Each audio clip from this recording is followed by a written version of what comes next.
Peggy Setiawan asal Kampung Karangnunggal, Desa Gadok, Kecamatan Pacet, Cianjur, Jawa Barat, dituding menjadi pelaku pembunuhan Vina dan Eki Cirebon. Peggy dikabarkan tengah menjalani tes DNA untuk memastikan bahwa ia anak biologis ayahnya Cecep, bukan anak dari Bupati Cirebon. Mengutip Tribun Cirebon pada Rabu 10 Juli 2024, Ketua RT 2 Desa Gadok Dewi mengatakan Peggy melakukan tes DNA di rumah sakit swasta di Jakarta. Pembiayaan tes ditangani oleh mantan Bupati Purwakarta Dedi Mulyadi. Tes DNA dilakukan Peggy untuk memastikan bahwa Peggy Cianjur tak ada kaitannya dengan kasus pembunuhan Vina dan Eki di Cirebon pada 2016 lalu. Menurutnya, hasil tes DNA yang telah dijalani Peggy tersebut akan keluar pada Senin 15 Juli 2024. Namun berdasarkan dokumen kartu keluarga milik Cecep Setiawan, Peggy lahir di Cianjur pada 19 September 1997 dan ibunya bernama Elis Mulyati.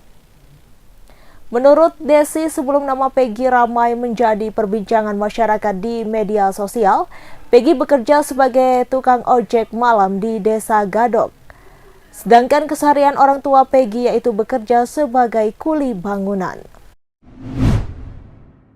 Puluhan Badan Permusyawaratan Desa atau BPD di Kecamatan Omben, Kabupaten Sampang, Madura mendatangi kantor kecamatan setempat pada Selasa 9 Juli.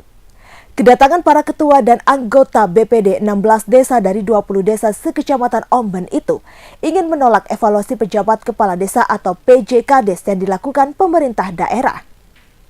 Ketua Persatuan Anggota Badan Permusyawaratan Desa Seluruh Indonesia Sampang, Holib mengatakan bahwa kedatangannya untuk menyampaikan aspirasi masyarakat menolak evaluasi PJ Kepala Desa yang dilakukan tim evaluasi pemerintah Kabupaten Sampang, Madura.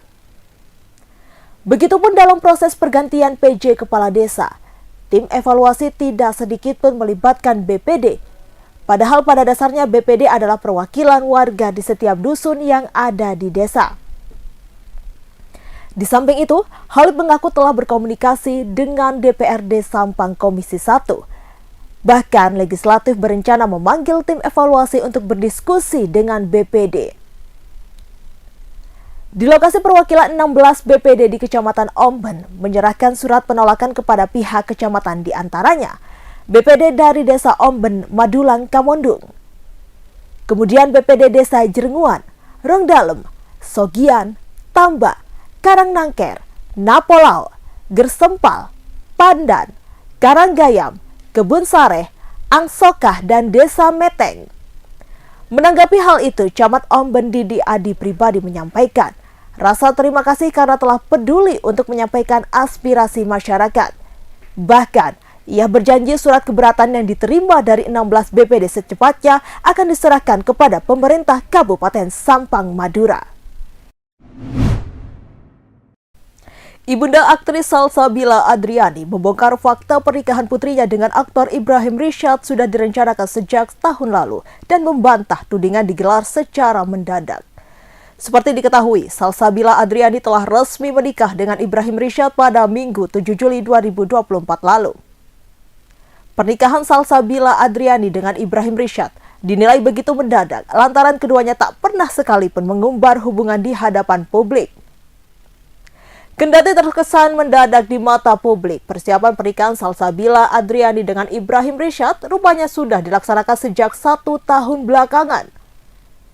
Fakta tersebut diketahui lewat unggahan ibunda Salsabila, Helen. Dalam unggahan yang dibagikan Helen di Instagram pribadinya @HelenOKT72, Selasa 8 Juli, ia menceritakan mengenai proses persiapan acara pernikahan putrinya dengan Ibrahim. Tak hanya itu, Salsabila Adriani juga meminta ibundanya agar kabar pernikahan dengan Ibrahim tak bocor di hadapan publik. Di akhir unggahan itu, ibunda Salsa juga menyelipkan doa agar putrinya bisa menjadi istri yang baik untuk Ibrahim Rishad. Pengadilan Negeri Jakarta Selatan menggelar sidang perdana perceraian pasangan artis Ruben Onsu dan Sarwenda Selasa 9 Juli 2024.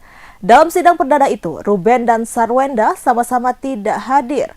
Raga Ginting selaku kuasa hukum Ruben Onsu tidak mengetahui alasan Sarwendah absen di persidangan cerai tersebut. Sedangkan alasan Ruben tidak hadir, Raga menuturkan sejauh ini kliennya tersebut memang tak diwajibkan hadir dan hanya diwakilkan oleh kuasa hukum saja. Raga mengucapkan persidangan selanjutnya akan kembali digelar pada 16 Juli mendatang. Selain itu, Raga menjelaskan bahwa hingga kini tak ada mediasi antara Ruben Onsu dan juga Sarwendah. Terkait alasan tak adanya mediasi, Raga pun tak bisa menjelaskan lebih lanjut. Disebutnya bahwa mediasi yakni dari kesepakatan dari kedua belah pihak. Pada kesempatan itu, Raga pun membenarkan Ruben memang sudah mantap ingin bercerai dengan Sarwendah.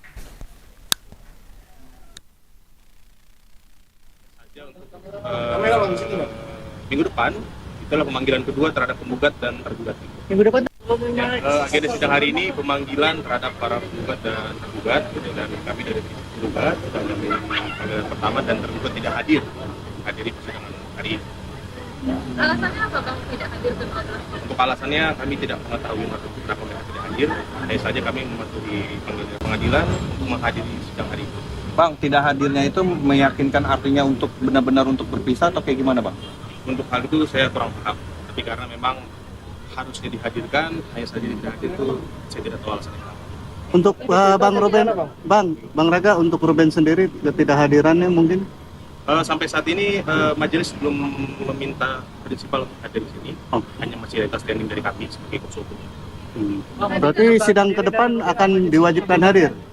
Majelis tadi belum minta untuk dihadirkan, hanya saja untuk minggu depan itulah pemanggilan kedua terhadap penggugat dan tergugat. Minggu depan tanggal berapa tuh? Tanggal 16. Bang, tuntutannya Ruben apa nih? Kalau nanti ceritanya ke Pak Minol sendiri.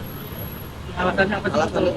Ya, itu ceritanya ke Tanggal 16 di dalam membahas tentang apa aja Bang? hanya legal standing dari penggugat dan juga tidak dihadir tergugat saja. Minggu depan agendanya apa tuh tanggal 16? Pemanggilan kedua terhadap para tergugat dan penggugat. Ada agenda Kalau keduanya hadir akan langsung mediasi atau gimana Bang? tidak? Karena SOP Iya, kita langsung panggilan kedua terkait dengan ini kedua belah pihak harus sama-sama sepakat atau gimana? Ada kemungkinan untuk bisa berdamai atau itu saya kelas.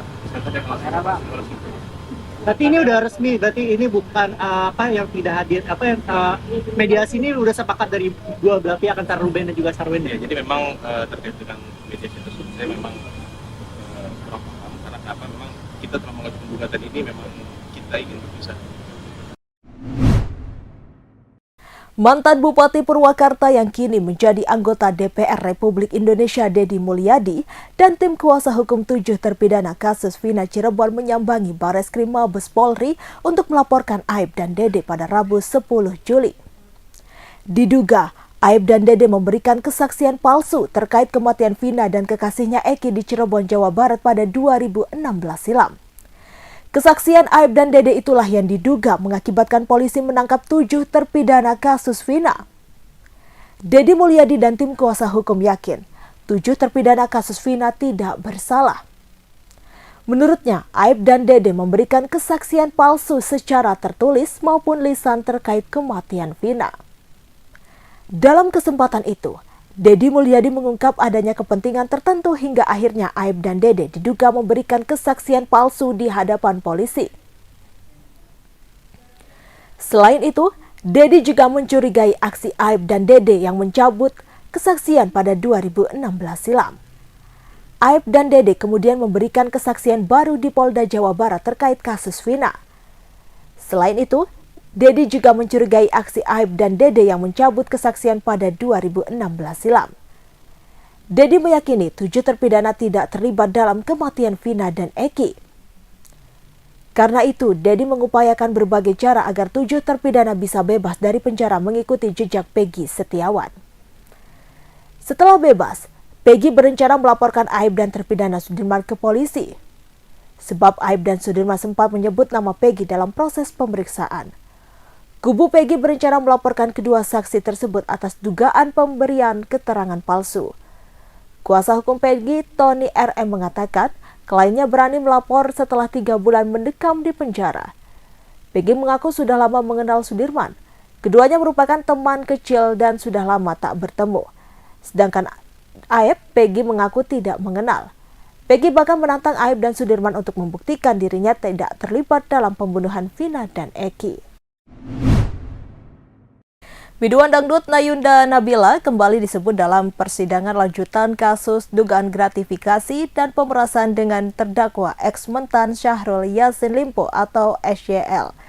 Kubu SYL dalam dupliknya menilai jaksa KPK tak bisa membuktikan adanya aliran uang tidak syah dari SYL untuk biduan dangdut Nayunda Nabila.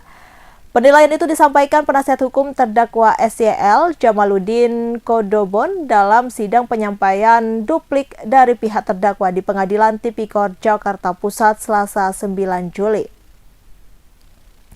Sementara itu, Nayunda Nabila sudah beberapa kali mengembalikan uang hasil korupsi SYL ke KPK dengan total 70 juta rupiah.